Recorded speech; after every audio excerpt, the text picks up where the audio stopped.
رخسانہ کی آنکھیں بھر آئیں. اس نے سسکی پر قابو پاتے ہوئے کہا, میں سال بھر ان کے پاس رہی تو ورنہ میں یہ ویڈیو یوٹیوب پر وائرل کر دوں گا.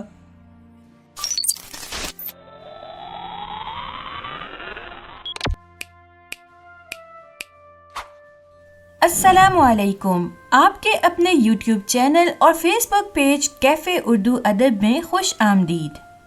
دوسری آگ. مصنف محمد علی پٹھان. مترجم ننگر چنا.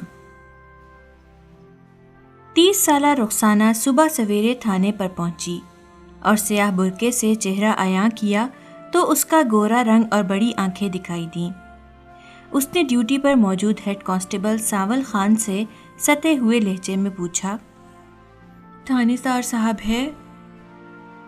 نہیں, وہ تو ہاؤس پر ہے, گھنٹے بھر میں پہنچ جائے گا. ٹھیک ہے, کیا میں تب تک